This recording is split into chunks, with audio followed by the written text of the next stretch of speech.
Ethan was born October 27th, 1992. I had had an emergency with my first child, and the doctor said that I didn't need to have him natural. So we had scheduled a C-section a week early. We went into the hospital early that morning. Everything was wonderful. They got me numb, and we was sitting there and they started cutting, and then you could hear him cry, and then that was it. Just one little cry, and then I could tell by the look on my husband's face that something was wrong. He ended up being diagnosed with cerebral palsy, and he was on this medicine. One side effect, 1 out of 1,000, was hearing loss. He had therapy. We had a physical therapist tell us he'd never walk, so I fired them. And he didn't walk till he was 3. Actually, he did not potty train till he was 7, 8 years old. But they did not actually diagnose him with cerebral palsy till he was 3. I always say the good Lord done it too, because if I hadn't had emergency C-section with my first son, I probably wouldn't have had a C-section with Ethan, and he would have never survived a regular birth. I always treated him like my other son. If he was wrong, he was wrong. If he needed whipping, he got whipping. I made him do stuff for himself. I didn't wait on him having to. I wanted him to develop that way because I didn't want him to be a burden if something happened to me. Because if stuff happened to us, then it wasn't fair to ask somebody else to baby him if I had babied him. Well, I don't really pay it any attention. I probably don't treat him like he's got a disability. You know what I'm saying?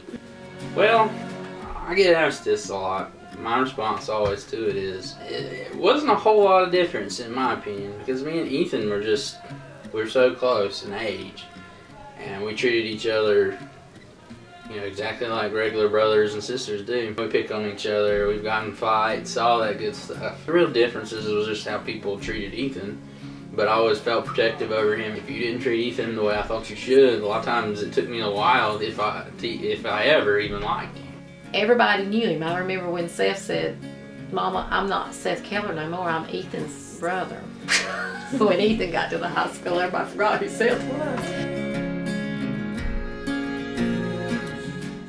It's been hard financially. It was hard on us. And stress on a marriage. It was hard on our marriage. He was always Ethan first. I mean, I was kind of homebound for a while. He didn't feel like he was left out of anything. Everybody knew Ethan. There was people knew him more than they did me, and I was older than him, been there. I think he left a good impression on that place. You go up there now, I guarantee you there'll be somebody there that knows him, at least one person. The fact that they included him like that was a big deal. And North's always been really good at that, in my opinion. And he's just one of the many that they've done that with. And he just took full opportunity of everything he had there, just like anybody else should.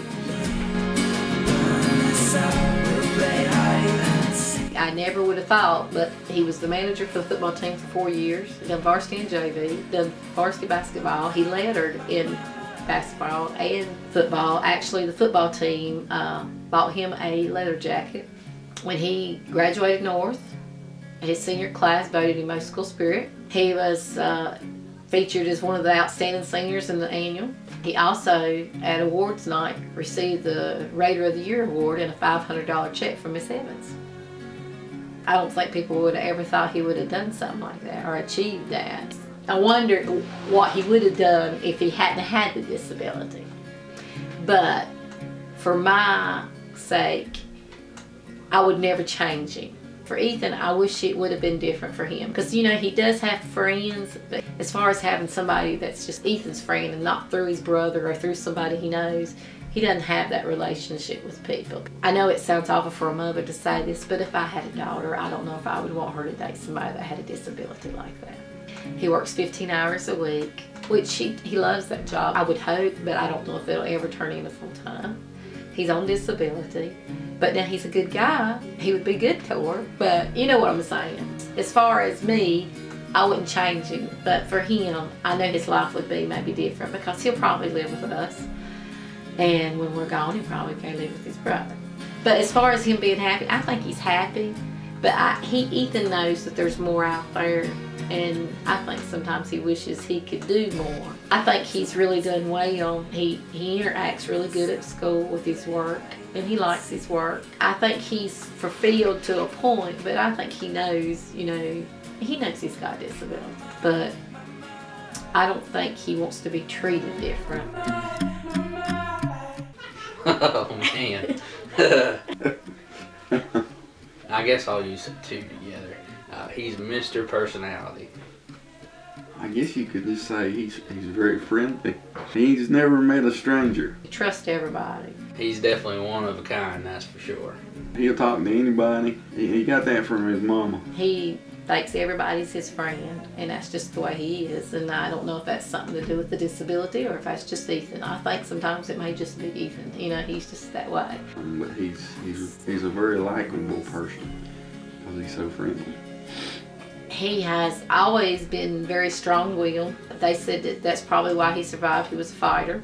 His self-esteem is already pretty high. He has one of the best, personalities, anybody that knows him. He's come a long way because, we didn't know if he was going to live or walk or anything. You could see on the videos what he could do. So,